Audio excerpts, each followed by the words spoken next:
The artist who is interested in the landscape in a higher sense must be willing to sacrifice. He must not concern himself with what the vast majority of unenlightened people want, but simply seek for and strive after the divine ideas. They exist in a realm that cannot be of this world, even though the artist with a loving gaze looks at this world as nature.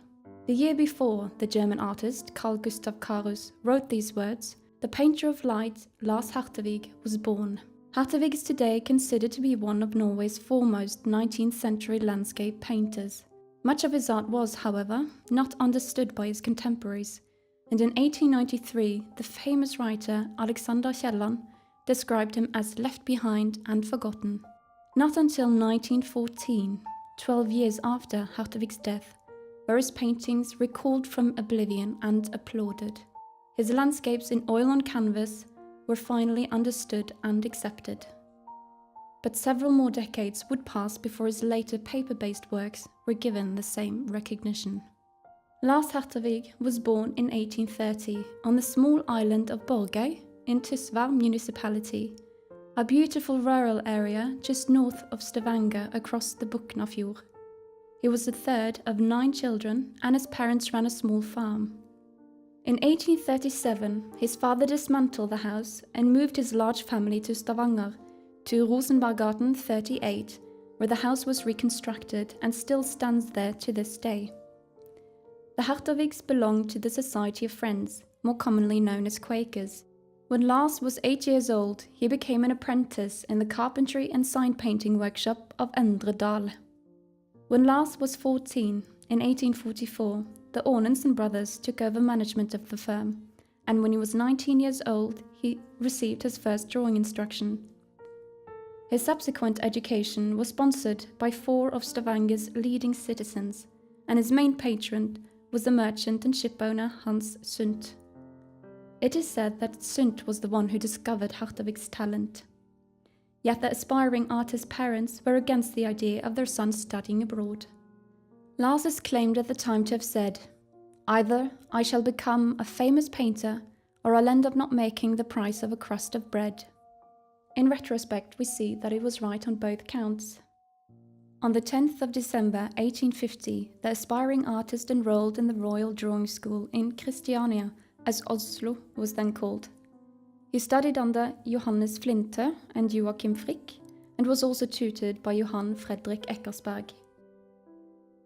In 1852, Hertervig moved to Dusseldorf and became the private student of Hans Gude. He boarded with a widow, Mrs. Winkelmann, and fell in love with her daughter Helen.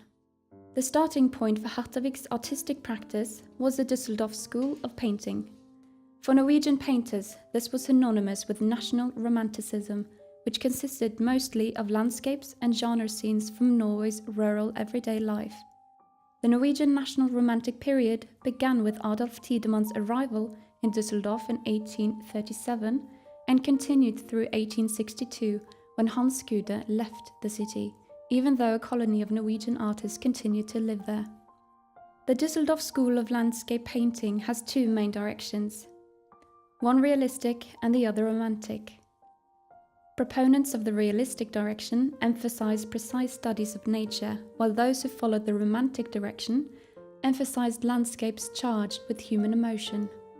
Throughout Europe in the mid-19th century, the idea of each nation having an essential character was widespread. This idea was highly influential in Norway's efforts to gain independence from Sweden, and led to Norwegian painters depicting the landscapes and people of their own homeland. Hertervig's paintings from Dusseldorf in 1853 are considered to be his first independent works.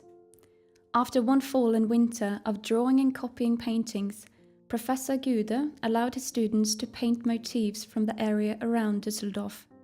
One result is this picture, entitled Dusseldorf Landscape, showing a scene painted from a hilltop on the outskirts of the city, with a view across the Rhine Valley.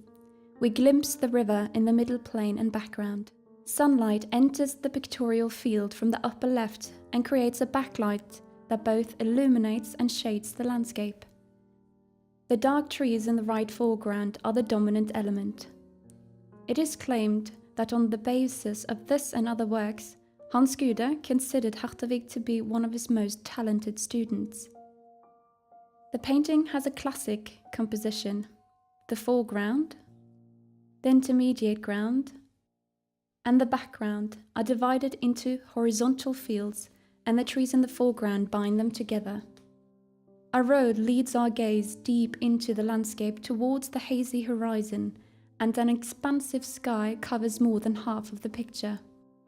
This composition complies with the reigning conception of the landscape as rational and harmonious, but it was a view that gradually underwent change in the years leading up to 1856. Near Skånevik is another typical Dusseldorf painting. Its coloration has strong contrast that result in a heightened mood.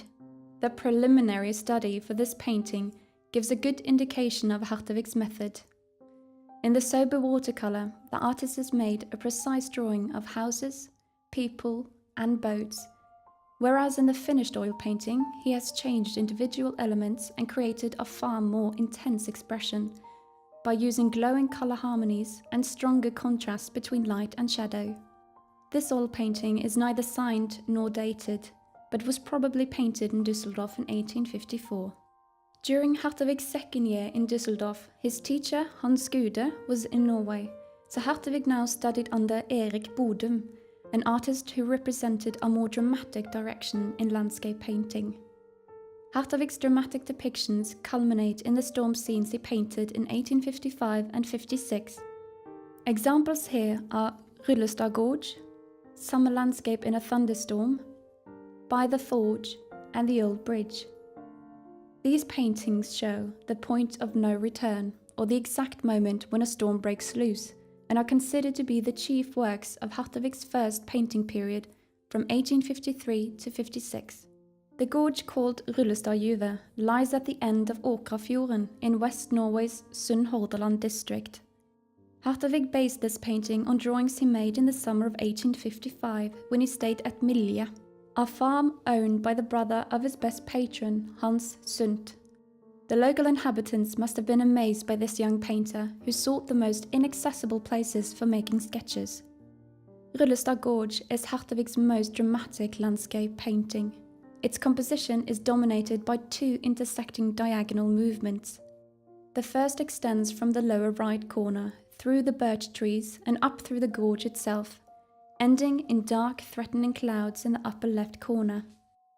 The second diagonal starts at the top right and casts a sharp, golden light over the landscape. It strikes the birch trees, making them stand out against the dark background, then coalesces in the lower left foreground.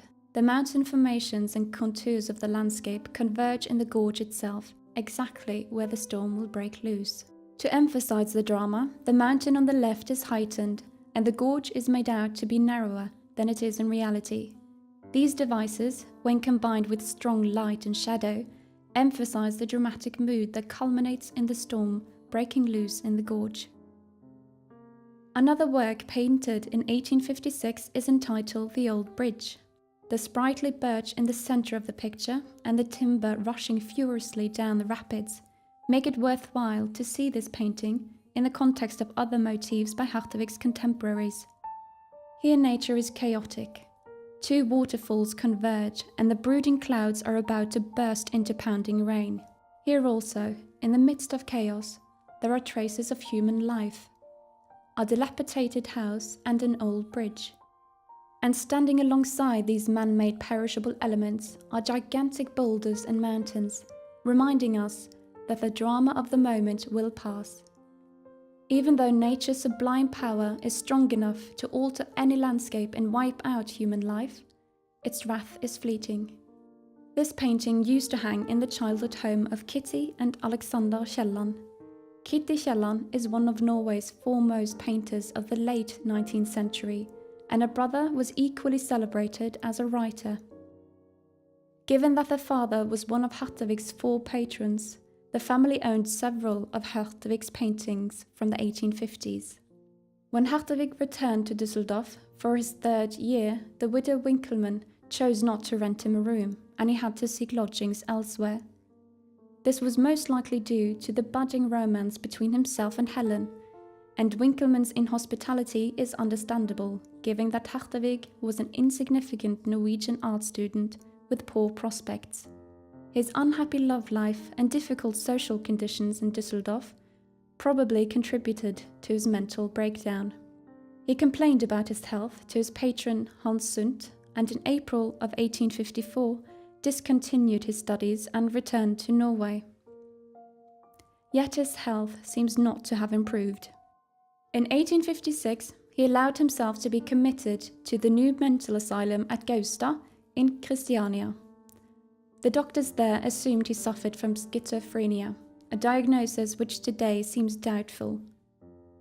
But what we do know is that Hertervig in 1858 was discharged with a verdict uncured. His legal majority was revoked. He was placed under guardianship. His patrons ceased to support him, and he lost all contact with art circles. For the next 7 years, he lived with his uncle on Borgøy.